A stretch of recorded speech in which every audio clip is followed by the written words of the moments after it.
Tatasati Tatachik Stariku, Hixj, Jasha Lyons Echo-Hawk, Jaha Jefkados. Hello, my name is Jasha Lyons Echo-Hawk. I am a member of the Seminole Nation of Oklahoma, as well as a descendant of the Pawnee Creek, Omaha, and Iowa tribes, and I introduced myself in both Pawnee and Seminole. I'm very honored to be with you today. I work as the training coordinator for Indigenous Peoples Power Project, and you all are here attending our virtual action camp called SKODOODISDEN. SKODIN plus STUDIS equals SKODOODISDEN. Say that like 5 times fast. I think your computer screen will be soaked. Anyway, we're here today to take in the presentation of my Adari Prairie Rose Seminole. It's called Sovereignty 101. But real quickly, if you are not familiar with our organization, this is your first time being acquainted, I want to let you know that we, Indigenous Peoples Power Project has been around for a few years. We are a 501c3, and we work collaboratively with Indigenous communities, organizations, and tribal governments on the ground to build capacity, community, and connections in Indian country to support Indigenous resistance. We provide training in nonviolent direct action, or NVDA. We organize action camps, including our annual training, which is actually usually in person, but in light of the pandemic, we're holding this one virtually. We anticipate an in-person action camp later this year. Creator willing, we're able to kind of come through this pandemic in a good way. We also assist in community actions via requests, and we did do some of the NVDA training at Standing Rock.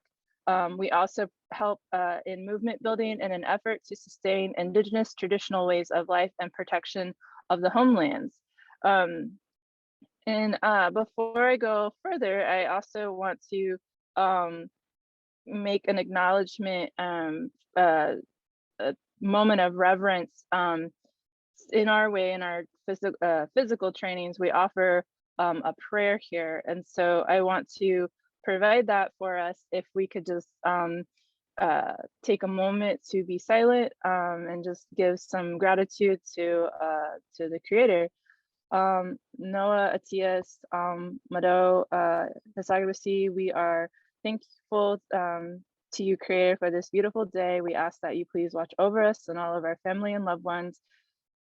Let us think beyond ourselves. Let us clearly see the impact we make each day so that we can live with purpose and learn to walk in balance and care with the land, air, water, and each other. Mado. So thank you. I want to briefly introduce our guest here, Prairie Rose Seminole. Prairie Rose Seminole is a citizen of the 3 affiliated tribes of North Dakota, is also of Salish, Arikara, and Northern Cheyenne nations, and serves as a political consultant, coach, and policy analyst. I'll go ahead and kick it over to you, Prairie Rose, so that you can, expand on your self as well as what you have to offer to us today. Noah Edie, thank you. Way to go, Jasha. I am Prairie Rose Seminole. As Jasha said, I'm Northern Cheyenne and Arikara. I actually live just off my own homelands here in Hazen, North Dakota, of the Fort Berthold Indian Reservation, on my traditional homelands, but just off of the reserve boundaries that our colonizers have given us. I've spent the last 20 years or so in the political landscape here in North Dakota and across the country, as an organizer, as boots on the ground, getting issues moved forward, and eventually actually working on a lot of candidate campaigns. So I know the events over the last few months, and even just more recently for myself, remind us of this precious gift of life. Many of us, including myself, are emotionally exhausted. Our mental well-being is being tested, and our anxieties are heightened, and it continues. So for the rest of today, I want to take a break at this moment from my own grief, and celebrate love and stepping proudly into the space where we are here gathered together. I appreciate the prayer that was often offered so that we can continue to root ourselves in the work that has continued to bring us together. We are in a time that's been dreamed of, right? Our work from the love of our peoples, the love of our communities. I want us to root ourselves in these places, and I invite you to do that as well. Um, I've been a political analyst, a political organizer, a campaign activist, issue organizer. I've been in all kinds of capacity, but at the root of much of my work, especially within Indian country, is understanding sovereignty and the idea of who we are as individuals, our individual sovereignty, which is an issue we won't really touch on today. But I want to speak to our unique political class of beingness here within the United States as tribal nations and as tribal people, as tribal citizens. So the work that I continue to do on a national level is really be in spaces where policy is being spoken into being and processed. I'm the Indigenous Fellow right now for the National Parks Conservation Association, and that's one of the oldest advocacy organizations in the country. And over the last few years, they realized that they've not engaged much within tribal nations other than supporting the work of tribal communities to better our lands and waters and animals. So the NPCA has started this new engagement process with tribal communities, and they knew they needed Indigenous voices. So I'm one of their Indigenous fellows to be in those spaces, not to be tokenized, but to be in those spaces as a voice, to bring in more voices, but to really also offer their own reflection of their work as a mirror back to them, saying, here's what's been working, here's what hasn't been working. And that's true for a lot of the work that we do across Indian country, within those spaces, within dominant culture spaces. How do we move forward policy that is meaningful for all of us, but upholds our sovereignty as tribal nations? So as an advisor to some of our elected leaders here, we have to root ourselves and ground ourselves in understanding who we are. Because for so long, we've been given this idea of what sovereignty is. And it's only been in the last, within my lifetime, that we've understood our own sovereignty. So it's now no longer a shield we hide behind, it's a shield we use and leverage with. So with that, I'm just gonna kind of get into it. Understanding, sovereignty 101. But first, let me ask you, what do you think? What is sovereignty to you? Let me share my screen here.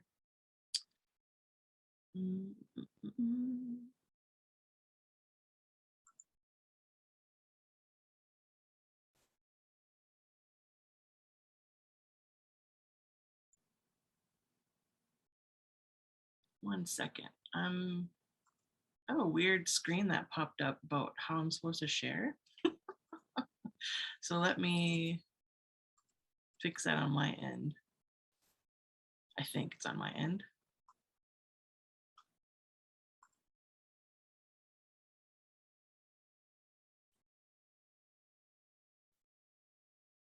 Okay, let me try this again.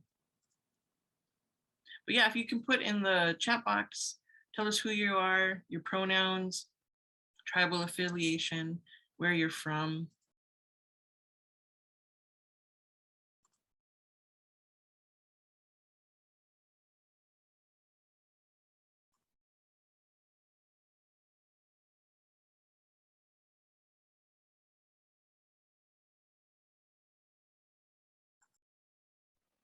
Are you still having trouble, Prairie Rose? This is weird. Is that a tech guy, Nick or Asa? Yeah, I've never had this happen before, actually. Yeah, yeah, it's weird. I'm getting a whole new screen about security and privacy that popped up for Zoom, and I have no idea. I have no idea.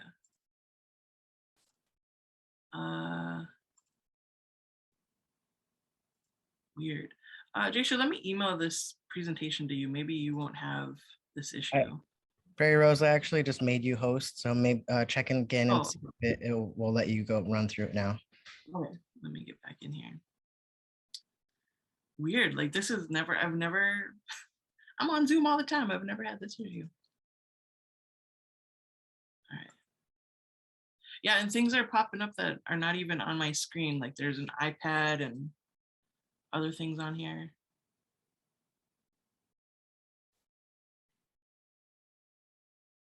Maybe it's the topic. You've been infiltrated. Maybe others like watching us. Weird. Let me just email this to you as a backup. Sorry about this, folks. This is so weird.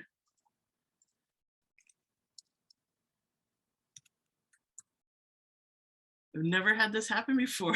I don't know what's happening.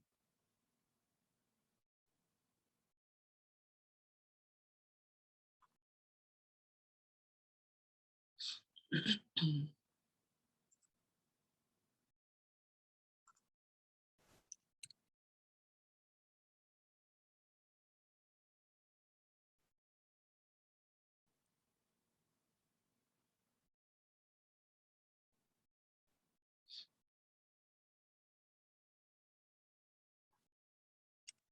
I can spell sovereignty right here.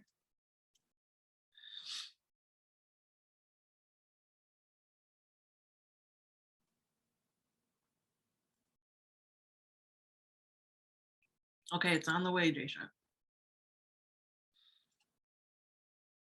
That's so weird. Sorry, everybody.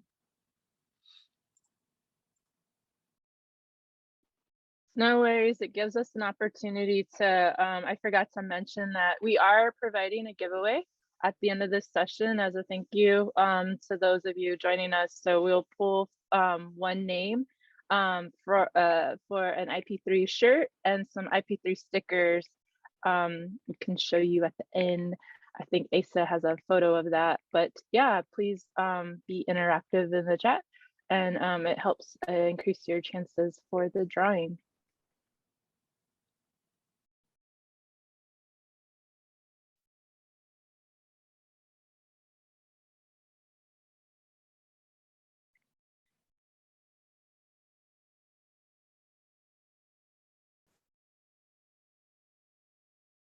Cool. Well, I will just continue this as a conversation. Plus, I warned the team already that my slides are really text heavy, so this might be a better way to just interact with you. So a lot of realities around our experience today goes back to all of these decisions that were made around who we are on this land, right?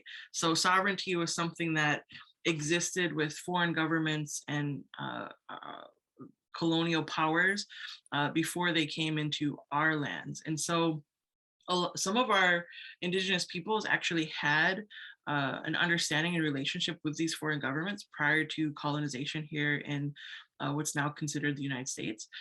Like our native Hawaiians had a ruling.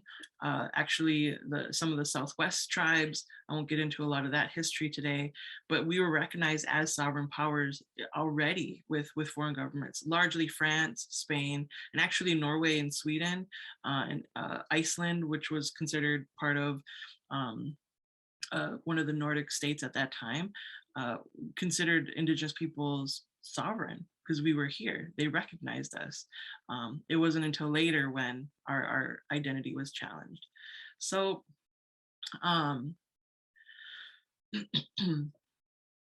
so sovereignty, we're going to speak to it as the US relationship with tribal governments.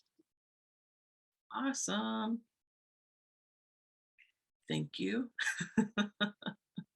You can go to the next slide, actually. Sweet. All right. And it's dark, so please don't fall asleep because it is very text heavy. So our US relationship with tribal sovereign nations is what we're going to focus on today. And at this time, several court cases are in play defining who we are. And so as Native nations grow into their own governance and their own leadership, we start to flex this sovereignty muscle. And I feel like that's happening more and more as we take ownership of what's happening within our tribal governments and not fully dependent on the US system of governance to define who we are, if that makes sense.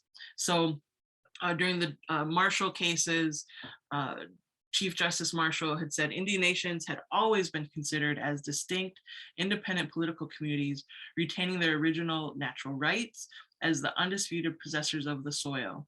The very term nation, so generally applied to them, means a people distinct from others.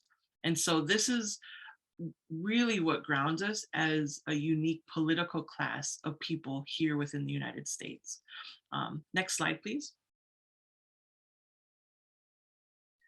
Some of this you probably already know. Right now there's, I think there actually might be a little bit more than 573 sovereign tribal nations here within the United States. The majority of them are on the West Coast and in Alaska, and others are located within 35 other states, really across the Missouri River, right?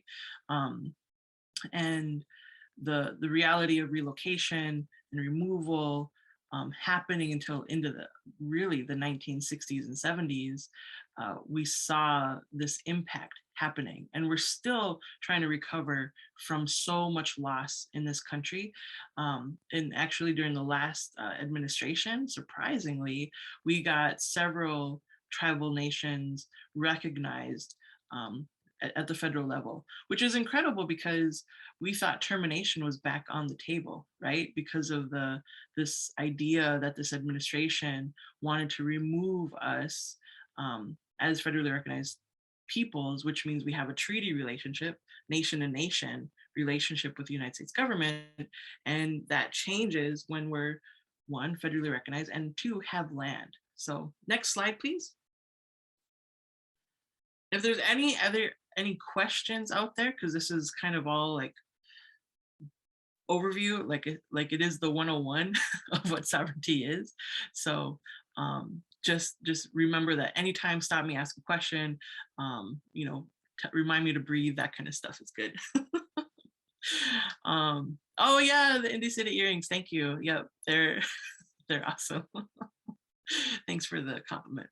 All right, so what is sovereignty when it comes to us as tribal nations?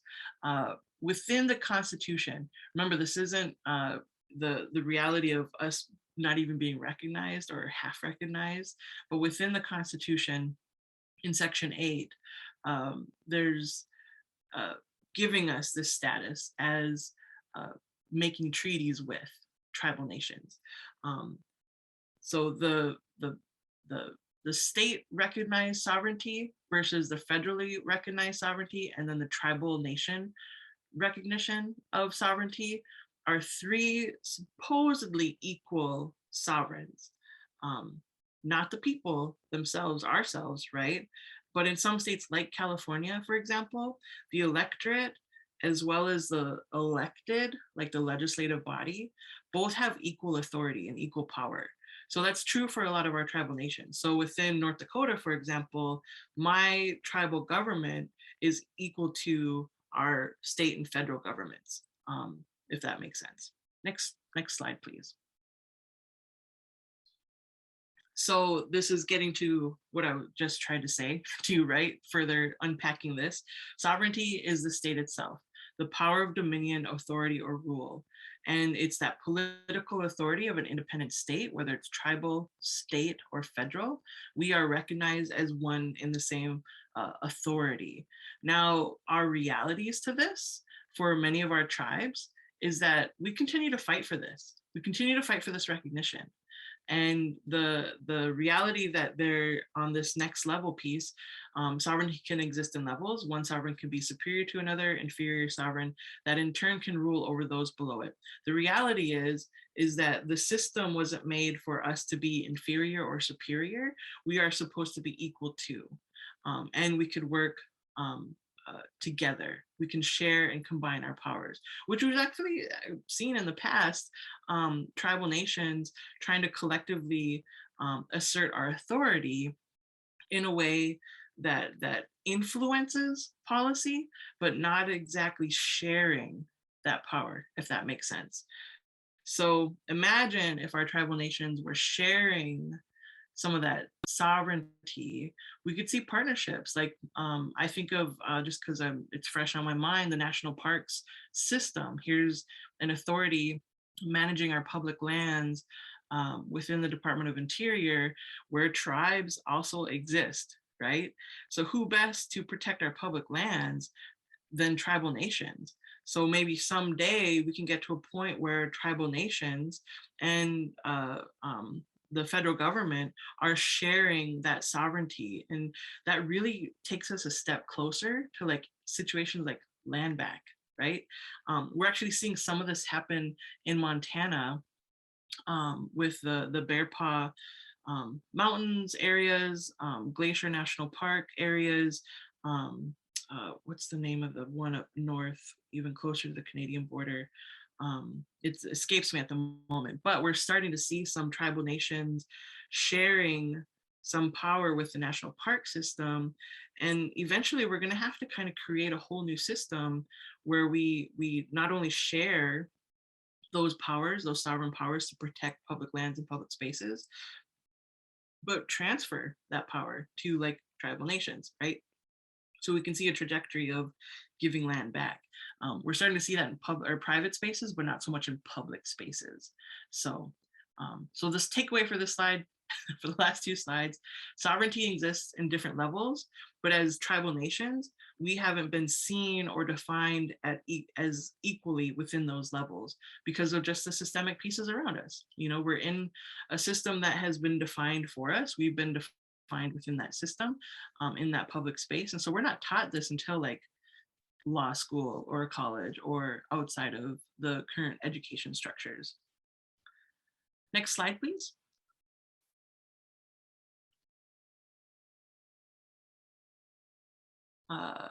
So yes, the separate sovereigns within the United States. So this is outside of tribal jurisdiction because we're, like I said, we're a unique political class of people. We have two separate sovereigns here in the United States. The people, we are not sovereign. Unless you're in California, there's a whole, but you're not sovereign as an individual, you're sovereign as a collective. But state and federal governments are sovereign structures.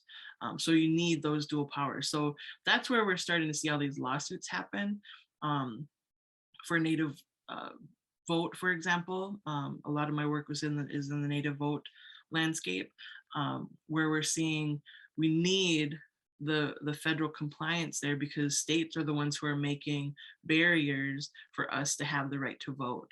Even though we could have voted in, I think it was like 1824 or 1878, we couldn't vote until we became citizens until 1924, but still the states created all these barriers, and we just only got the right to vote during the 1965 Voting Rights Act, right? Which some states didn't implement that until 1968. So there's this really big challenge for us to exert not only our sovereignty, but our leadership in that sovereignty muscle.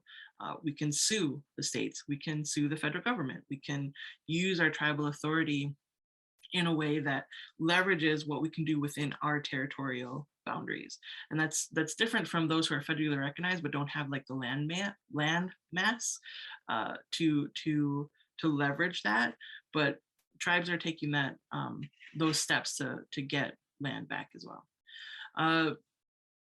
So I won't get into this. The Constitution piece can get pretty heady if we go into that in a deeper way, just because it's just complicated. You know, we have different forms of the Indian Reorganization Act that has created our what we consider IRA governments, and some tribes don't have that. So most federally recognized tribes have an IRA government, Indian Reorganization Act government, because we couldn't get sovereign status without that.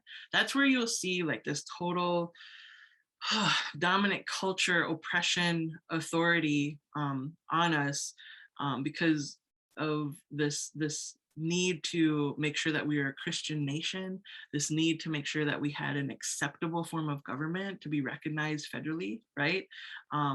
tribes had to do what they needed to do to survive. And so sometimes that meant, okay, we'll be Christian. Okay, we'll take the IRA government. Okay, we're going to make this concession so that our children can hunt and fish and collect the maple syrup and, you know, do these things in our traditional homelands, because that's what was given to us, which we'll get to in a little bit. Next slide, please. Oh, this one has a little, oh wait, no, just my apologies, the next slide, please. Oh, there we go. Oh, it's coming up. Okay, I didn't realize it was flying. I thought it was just on the next slide. You can bring it all up. I think there's 4 bullet points and then one more, maybe one more. There it is. Yeah. All right. Go team. Woohoo. All right. So just to recap those last few slides, sovereignty and the concept of trust, which we're going to get into, is laid down by the Constitution of the United States. There's no separate pieces outside of the Constitution and the treaties and Supreme Court rulings that really define who we are. And I know that the Supreme Court more recently has supported our sovereignty and recognition as Indigenous peoples in various territories, but it wasn't always so, right? Even, you know, the reality that the Marshall standings are still being upheld, and that's based off of the Doctrine of Discovery, which is a whole nother 4-hour, 4-day, 4-year presentation on what the Catholic Church did to colonize our peoples, right? And to lay claim over non-Christian nations. Those are just made up memos from the Pope during a time when people wanted to conquer and take over lands, because greedy wants more greed. And more stuff, more land, more gold, more water, more everything. It's a never-ending monster. So those court cases, however, are based on something that's completely made up. Now, just think if we truly were a nation where we had a separate church and state, how different that lens would be in these court case rulings. So that's a whole nother conversation, though. But that concept of trust, we'll get into that. So treaties. Let's go there. Next slide, please. So these are the law of the land. That's important because treaties amongst Indian tribes with the US meant that we retained rights and privileges that we never gave up. So there's that myth that, oh, well, we let them hunt here. Oh, the government did this. No. Our ancestors fought for things because there was this oppressive power coming in and negotiations had to be made. So treaties are the law of the land.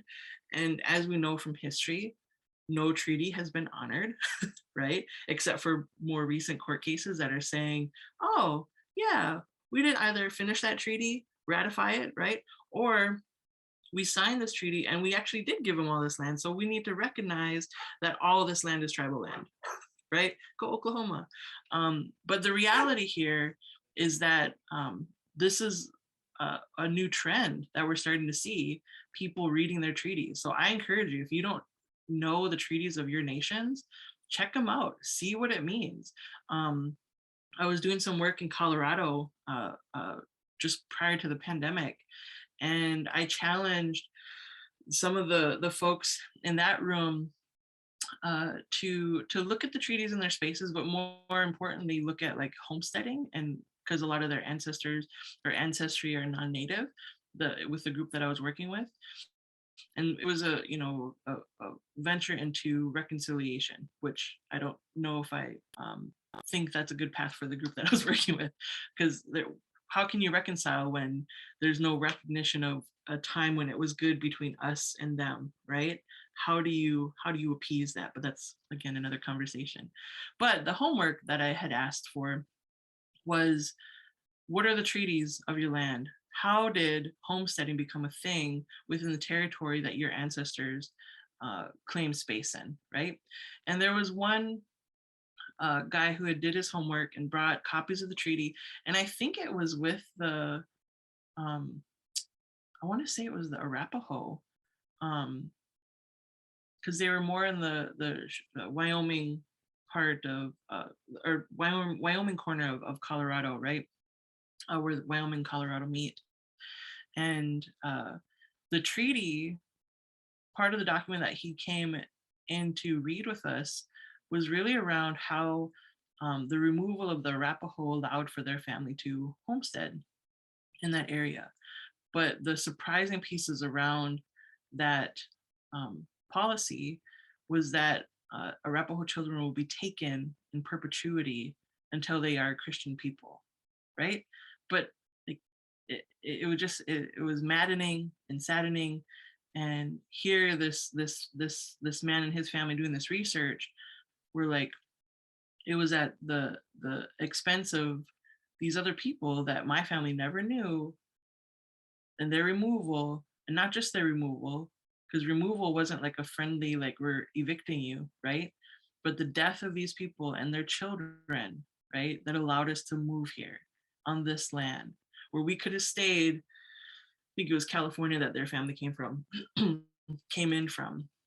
And it was one of those pieces of conversation, like, here's the truth in our history, and here's how we benefited from that awful, awful truth in our history, right?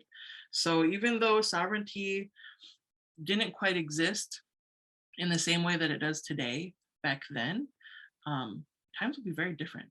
So treaties are important. If you don't know your treaties, go take a look. So next slide, please. Look at the time here. Time is just going by. So most treaties, the tribes ceded title to like vast amounts of land, right? In exchange for protection and services, but most tribes reserved certain lands and rights for ourselves and future generations. And treaties have the same force now as they do the day that they were signed. Now we know it wasn't upheld in some places. And that's not something that I'll be moving into today, because there's over 400 treaties. So the reality that none of them really are honored is a huge challenge for all of us. So step into that power, know that history, and collectively, I think we should just move forward. I don't know what that looks like, but I'm hopeful, right? So like the Constitution and the Bill of Rights, treaties do not expire with time. The architects of the American government created the Constitution. They explicitly recognize that treaties are the supreme law of the land, along with the Constitution itself. That's really important, because when it comes to our rights as Indigenous people, when it comes to our sovereignty as tribal nations, recognized tribal nations, the law of the land comes from those treaties and the protections within that treaty. And tribes, some want to do constitutional reform within their tribes, but often don't know the founding of their tribe, looking at those treaties. That the more you know, right, will only help enforce how you leverage treaties versus hide behind the idea of sovereignty that many of us were told. Next slide, please. Sovereignty, again, it's that right to rule, govern oneself. Trust, the ownership of land and trust was in the hands of a person with responsibility to manage it for the benefit of another person. It's complicated to speak to how our lands are in trust of the federal government within the Department of Interior and public lands, because we still have to fight for the use of this and the protection of this. Whatever state you're in, look at the fishing and game or hunting rights with our tribes and within the opposition, right? They feel like there's this unfair practice of, why do the natives get to do that? Or why do the non-natives get to do that, right? Those all come back to those treaty and pieces of understanding between nation to nation, not person to person, right? Our nations have these rights because we never gave them up.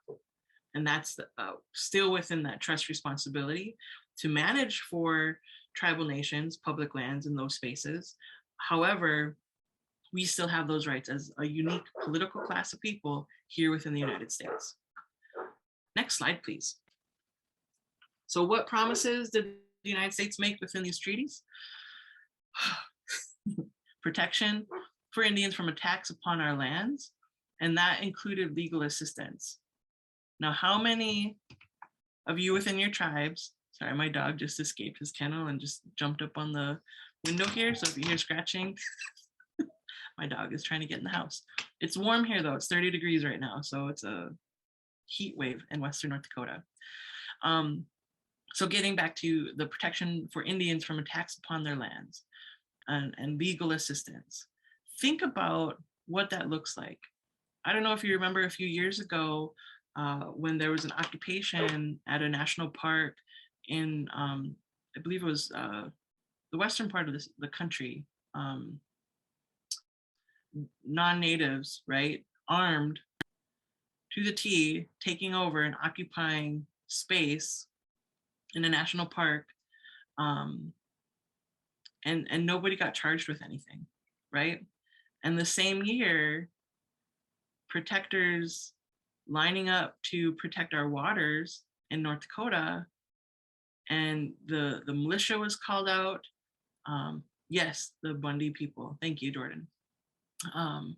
The state National Guard was brought out.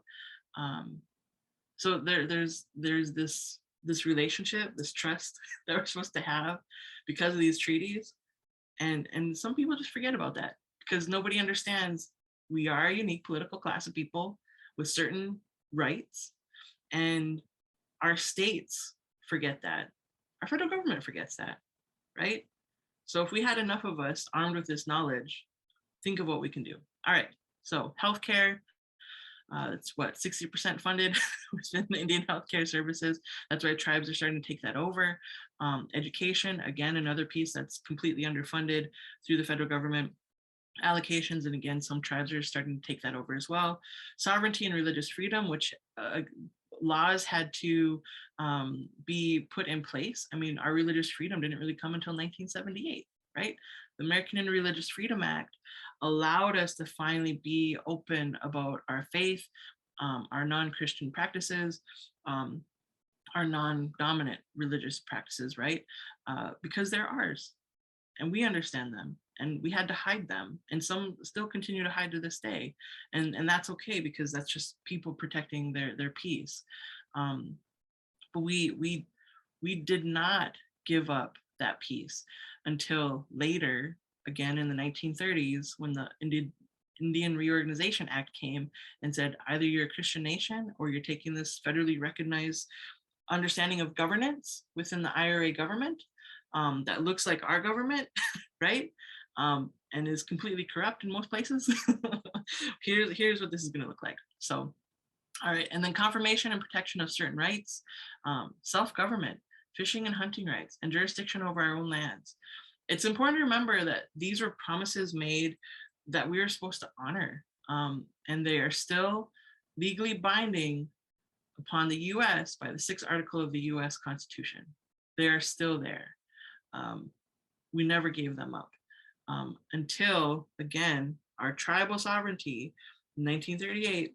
And I think there was another time in the 60s where people selectively did the IRA government, but those were eras of termination. If you remember, well, I wasn't there, I was born in the 80s, but certain presidential administrations have been very anti-Indian, and they gave us tools to say, either you support my administration or we're going to threaten your own recognition. So we continue to fight for those, and it's this back and forth, depending on which administration. However, it doesn't have to be. When we leverage our sovereignty and we uphold those treaties, we can really stake ourselves in a position of power and authority. Next slide, please. So this is kind of like You don't need to pay attention to the PL 83-280. This was a conversation around Law 280, which was about public lands and other pieces.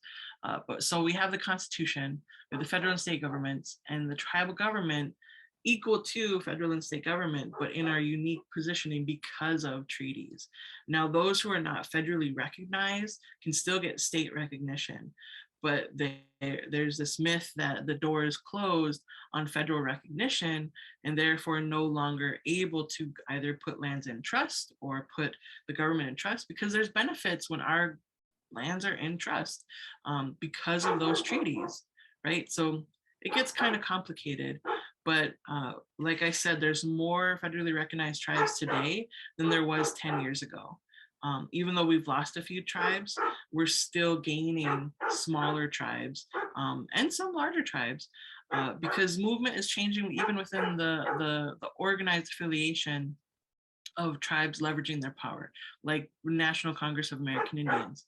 In the 70s, when there was reorganizing happening within the federal government, the tribes had decided, the tribes within the National Congress had decided that they don't want to federally recognize certain tribes because they didn't want to share those resources. They thought, like, here's the pie, it's going to get smaller. The reality is there's no pie. The resources aren't going to get smaller. That's all just based on who's elected in those offices at that time. So we have to decolonize that understanding of what we're taught about resources in this country. They've instituted this idea of scarcity, and the reality is it's not there. If we can put $5 bazillion towards war, we can put $5 bazillion towards tribes. All right, next slide, please. So that trust responsibility, again, we have a unique political status here in the United States. We are not like foreign nations, and we're not exactly like states, right? We are distinct political communities defined in law as domestic dependent nations, which again, it's interpretation, especially in sovereignty. And there's really important Supreme Court decisions that are playing a huge role in how we are as tribal governments. So understanding that we have authority and autonomy as tribal nations within that sovereignty upheld by those treaties, the Supreme Court is starting to make more decisions like, oh yeah, treaties are the law of the land. We signed this treaty with this tribal nation, so therefore we must concede like whatever it is. So I just put a fun little Native Oak picture in there because that's a lot of what I do. Next picture, please. Or next slide, excuse me. So what does that mean for us as tribal members then? What is the citizenship status for us? Again, we're a unique political class of people with political relations within the US government, not derived by race or ethnicity, right? We're tribal nations. We fit within the state and the government structures in which we reside. And we're not only subject to tribal laws. Authorities can exercise sovereign rights reserved at the time the treaties were enacted. Again, that's like fishing, hunting, protection of land, water, and fauna. Right now in Florida, I think it might be the Seminole Nation. I'll have to look back, but they're trying to protect the ghost orchid, which is only found, there's like 700 like plants of this ghost orchid, and they're trying to protect the space on not just tribal land but public lands because it's only found in an area where there's like recreational threat to this vital plant of the ecosystem, right?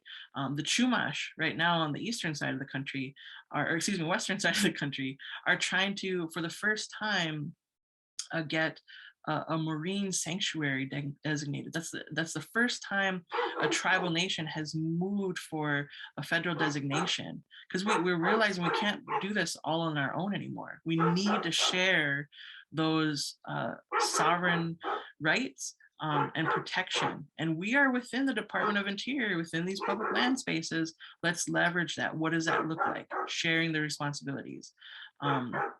Anyway, I digress, or diverge.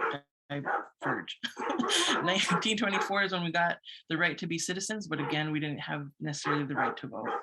I know I'm getting up on time here, but let's go on to the next slide. I forgot I put this in here. You know, our presidents and administrations, you know, trying to keep their promise. That doesn't always happen. That was Bush 1. So you can go to the next slide. Again, that government to government relationship. This is what I want to see more leveraging of. And this administration currently, as well as the Obama administration, have really challenged themselves to recognize that tribal nations are on the same footing as the federal government and state governments. So we're seeing this movement to look at obtain free, prior, and informed consent from tribal nations in the consultation process, no longer saying, hey, we set up a meeting on tribal lands and nobody showed up, but you know, we took that meeting as consent, right? It isn't consent. So we're starting to see this movement shift within the administrations. And the Biden administration is one of the most diverse administrations ever, but it also has, for the first time in this nation's history, the most Indigenous people, American Indian, Alaska Native, Indigenous Hawaiians within their administration across all sectors. I mean, I look at all of the pieces within the Department of Interior, and we're starting to see more appointees at that level. But it's interesting that we don't actually have a hiring process just to focus on Indigenous peoples, but that's another issue. So next slide, please.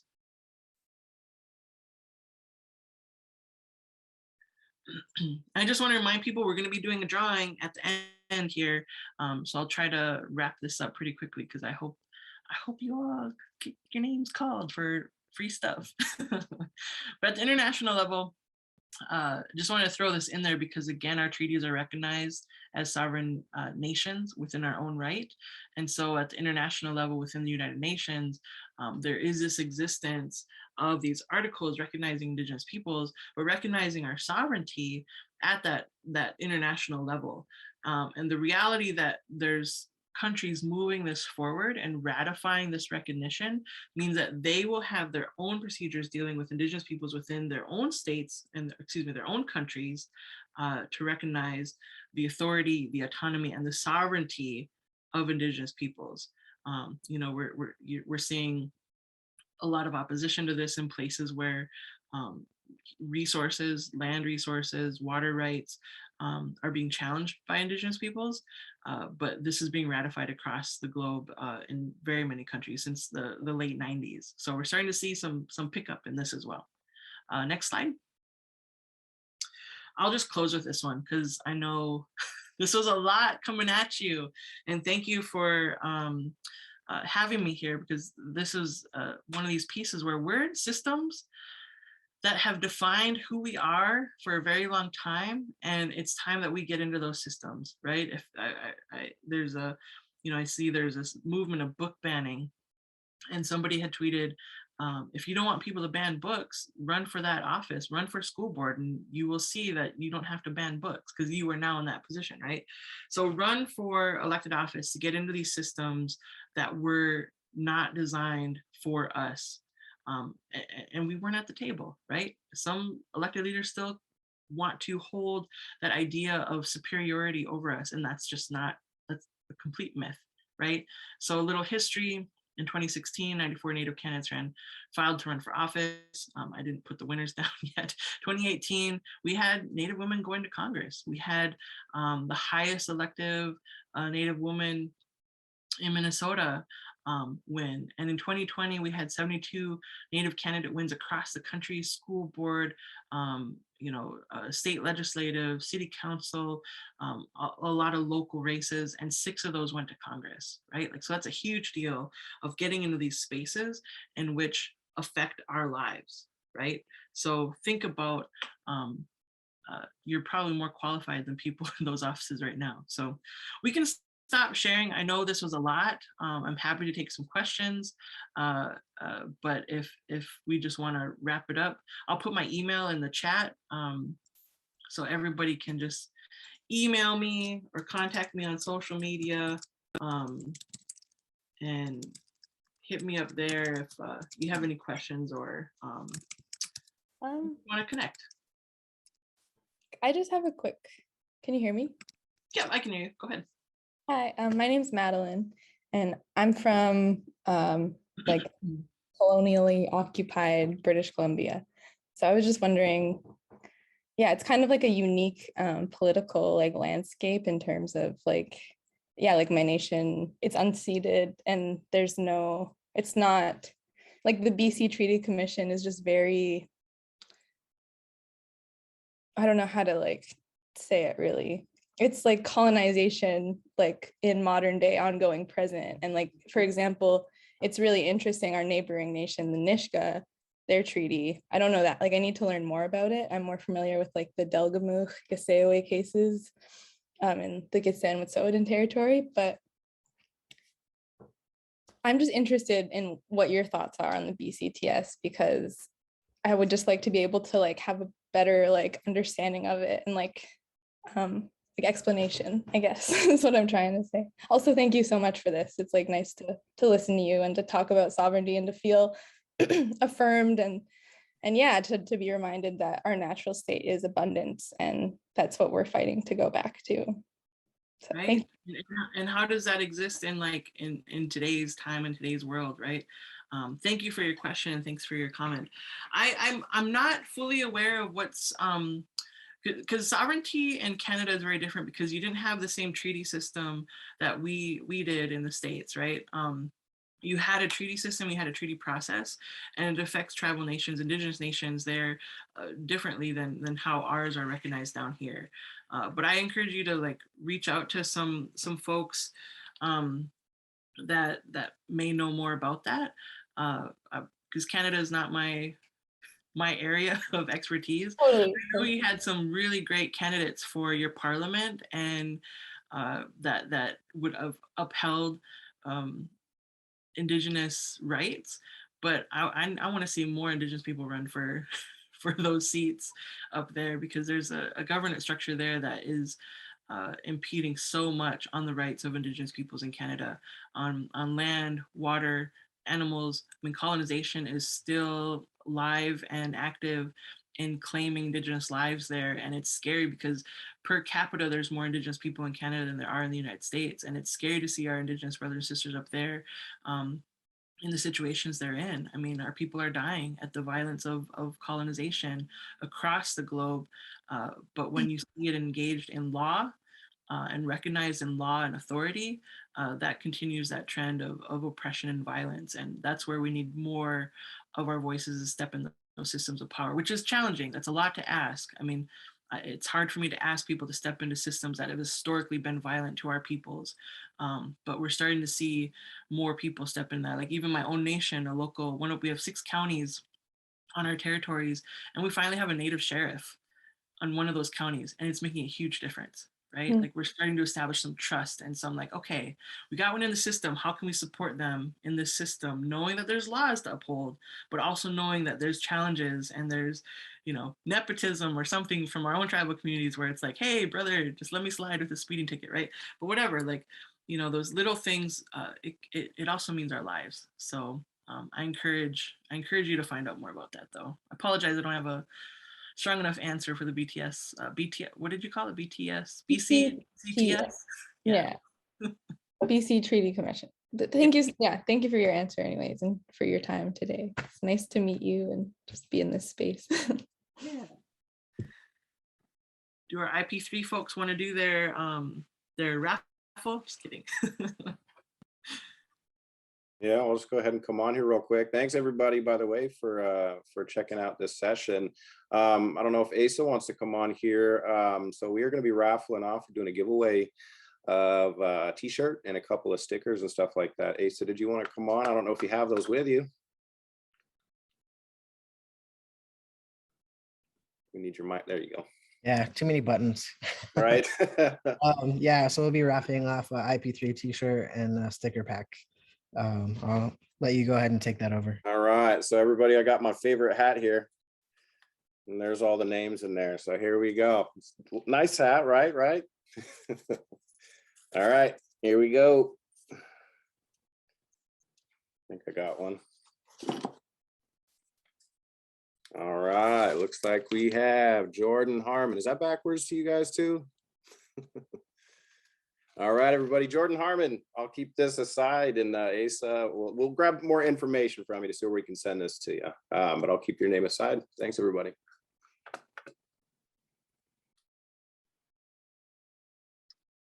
Congrats, Jordan, joining us outside of Indian Territory. I know Jordan. Yeah, thanks so much for having me.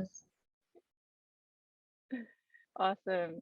Yeah, Mado, Prairie Rose, now Edie, appreciate you and your time. And Prairie Rose included their information in the chat. Again, if you want to connect via email or on the socials. And yeah, we were happy to, and honored to have them with us because as we are an organization that supports Indigenous resistance, you kind of have to have a context or an understanding of, you know, what you're protecting, why you need to be in defense. And so I appreciate all of you who were able to join this afternoon for this presentation. We do have more virtual events the rest of this week.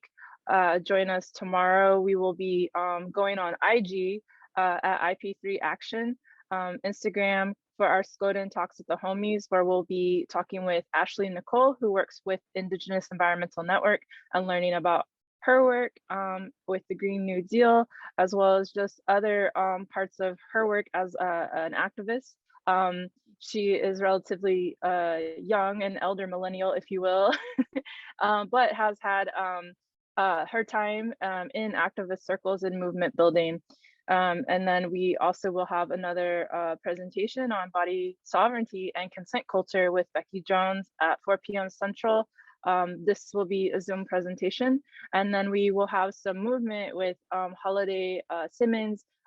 It's called Somatics SKODOODIN. So if you're not familiar with Somatics, I encourage you to join in, especially if you're able to participate in some light movement. It won't be too heavy. And then again, the links in the chat for you to see what else we have going on this week. I don't think I have anything further. Prairie Rose, did you have anything else? No, So, thank you for well, once again joining us today. Thank you.